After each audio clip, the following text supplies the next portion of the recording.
Today with me, I have Sadie Church. Really excited about this interview. Sadie and I have been working together off and on for the past 3 years on a number of projects. And I'd like to start by giving you a little bit of background about what Sadie has done in her career.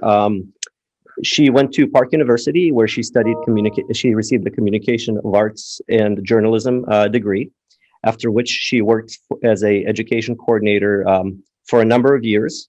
In 2010, moved on to doing marketing and communication type work as a marketing and communication coordinator. After that, a marketing writer, which after that brought her to CDL-Life.com, where she worked for a number of years, starting out as an editor and ending as the vice president of marketing. Recently, Sadie has worked as a director of recruiting at NFI, and today she is the director of recruiting and marketing in Artur Express. So without further ado, welcome to my Trucking View, Sadie. Thanks so much for having me. What can we cumulatively do as an industry, as carriers, to sort of begin to earn back the trust of drivers, do you think? I think we all have to do our part, and we have to advertise responsibly. So don't put outrageous claims, put real numbers. Use your current driver salaries. Like if you want to give averages, use your current driver salaries with the actual average. I think so many companies still are advertising just ridiculous things that they can't deliver on, and it just further perpetuates this mistrust. Mm-hmm. It's very interesting because the fact that I have never worked in any other industry where the human resources recruiting process is treated as a sales process. It's different than anywhere else. Like normally with any other job, blue collar, white collar, if I'm trying to get a job somewhere, I'm trying to be impressive, right, to the employer. Mm-hmm. I'm going to be sending my resume. I'm going to be making a phone call. I'm going to be sending a follow-up email, because I want that job. But it's the opposite here. Here you have to be catering, as an employer, you have to be the one attracting people more than in any other industry. So we try to, because we get a lot of applications coming in because we pay well. We have pretty good, PR. So we're fortunate to get a lot of applications, and as a result, we're selective in terms of we are actually interviewing drivers on the phone as an actual interview, and it sort of confuses some people because they're like not expecting it. They're like, "This is an interview.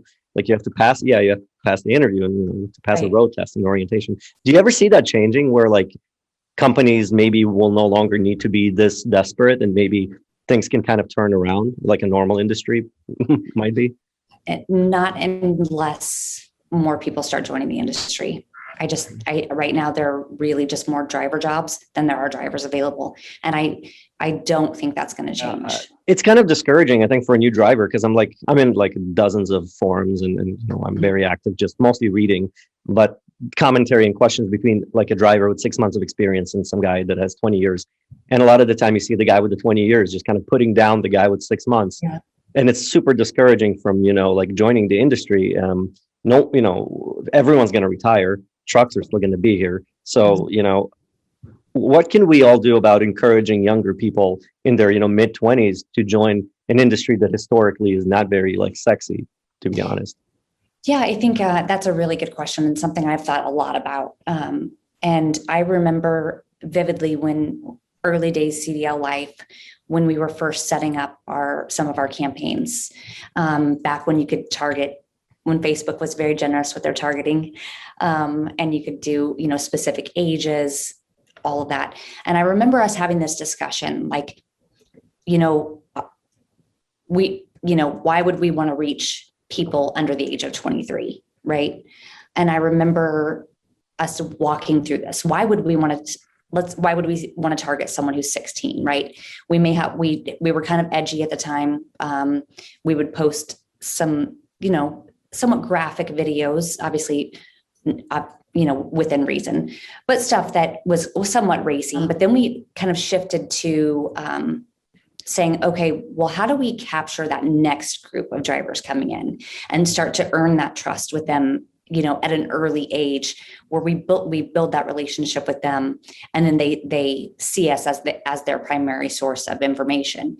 So once we made that decision to do that, we did start targeting younger people, and we started doing things like trucking lifestyle type of things, and then tips for joining the industry, prep test resources, articles on should you do a company-sponsored CDL school, or should you pay, the pros and cons of company-sponsored school versus paying for your own CDL school. So we really started doing things that were geared toward a younger audience to start to gain their trust. And I think that we could even do that on our end now, right? We have that opportunity. Yes, we may not be able to hire those drivers yet, right?